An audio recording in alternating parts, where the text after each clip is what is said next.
¿Qué tal? Bienvenidos a este video donde hablaré de defectos en receptores proteicos y para comenzar abordaremos al receptor de LDL responsable de la hipercolesterolemia familiar, que aquí se representa la función normal de este receptor, que es sintetizado en el retículo endoplásmico rugoso, requiere modificaciones en el aparato de Golgi para su maduración como receptor, donde va a funcionar eventualmente en la membrana plasmática. Aquí vemos un proceso de transporte. También, una vez que funciona, requiere ligar al LDL y después integrarse mediante vesículas cubiertas para regresar en un endosoma hacia el interior celular, donde dejará su contenido en los lisosomas. Y bueno, esa es la función general que tiene este receptor. El conocer estas funciones ha sido importante para clasificar las mutaciones en esta enfermedad, ya sea desde la síntesis, su transporte, que sea capaz de unir al LDL, que se agrupe dentro de las vesículas cubiertas cuando se forma un endosoma, que pueda ser capaz de descargar al LDL. Y bueno, esa es su función, también finalmente el reciclado de estos receptores. Ya sobre la enfermedad, la hipercolesterolemia familiar tiene un patrón de herencia dominante, es decir, en estado heterocigoto ya presentan la enfermedad los individuos, pero cabe señalar que no en la misma proporción que los homocigotos, como lo vemos aquí en esta figura, donde se representa el colesterol plasmático, tanto de las personas normales, que no tienen la mutación en el receptor LDL, los que tienen una mutación, es decir, son heterocigotos y tienen niveles pues prácticamente del doble de 400, mientras los homocigotos presentan niveles de alrededor de 800, es decir, estamos viendo niveles elevados de lípidos plasmáticos. Aquí se ve el colesterol, pero también triglicéridos pueden estar afectados por esta mutación. Sobre el patrón de herencia autosómico dominante, ya habíamos visto que tiene un patrón de herencia vertical, donde se afectan tanto hombres como mujeres y los heterocigotos están afectados.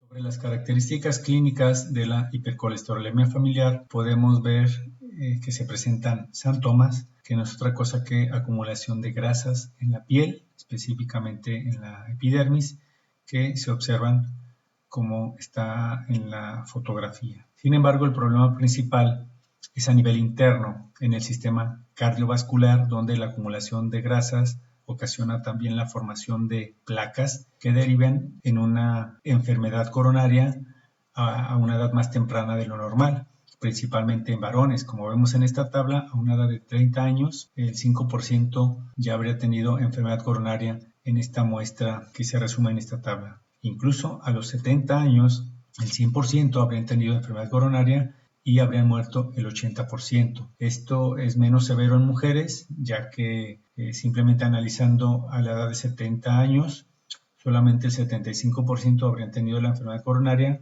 y muertes habría solamente el 30%.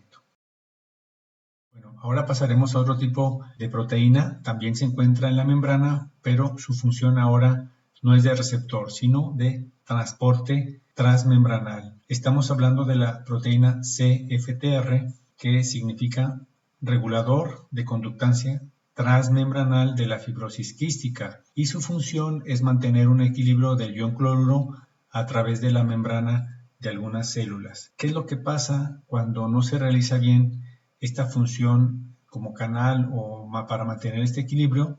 Se genera la fibrosis quística. Es una enfermedad autosómica recesiva, es decir, los pacientitos suelen ser homocigotos mientras sus padres son heterocigotos no afectados. Suelen detectarse fácilmente porque tienen un olor peculiar a cloro estos niños y su sudor contiene sal en exceso, de hecho de 5 a 10 veces más de lo normal, debido a ese desequilibrio, en particular en las glándulas sudoríparas.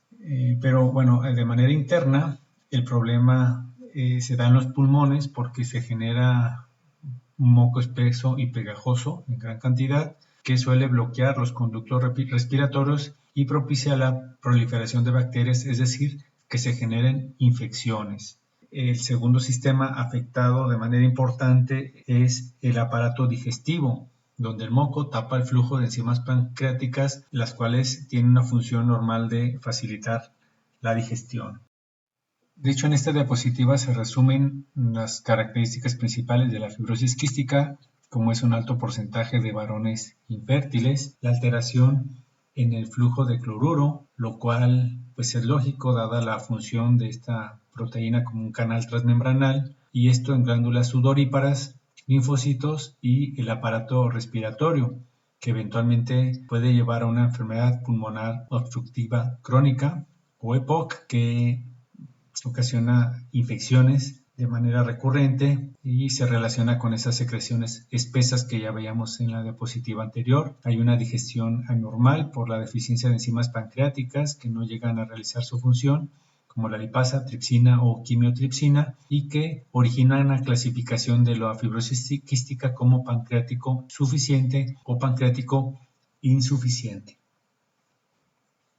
Sobre el gen CFTR, se conoce perfectamente, está definido el número de exones que contiene y las funciones de sus diferentes dominios funcionales a nivel del RNA como de las proteínas. Destaca pues una de las mutaciones que es la delta F508, que describe la deleción de una fenilalanina en el aminoácido 508 de la proteína por una deleción de TTT. Hay ya descritas diferentes mutaciones de diferentes tipos, como aquí cambios de un aminoácido por otro, es decir, de sentido equivocado, o una sin sentido, donde se genera una inserción de un codón de terminación o una alteración en el sitio de splicing.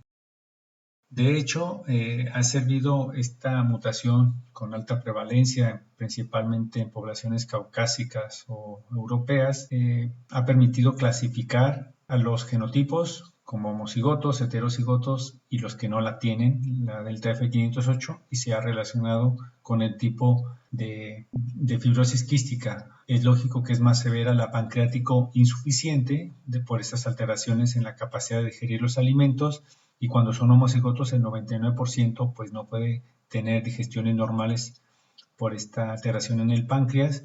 Solamente el 1% de los que tienen este genotipo serían pancreáticos suficientes, y esta proporción cambia cuando son heterocigotos, aunque sigue prevaleciendo cuando son heterocigotos el pancreático insuficiente, y disminuye, y de hecho haciéndose más frecuente los pancreáticos suficientes cuando se presentan otros alelos. Y pues también, al igual que en las mutaciones relacionadas con el receptor del LDL, pues se ha clasificado las mutaciones dependiendo pues qué proceso esté alterado, ya sea en la síntesis o en la función en este caso, de este canal. Puede ser defectos en la síntesis, en el procesamiento y tráfico intracelular, o la activación y regulación del canal, defecto en la conductancia, reducción de la cantidad de canales o de proteína transmembranal que se sintetiza, o una renovación acelerada de la misma. Y con esto termino este apartado. Muchísimas gracias y los espero en el siguiente video.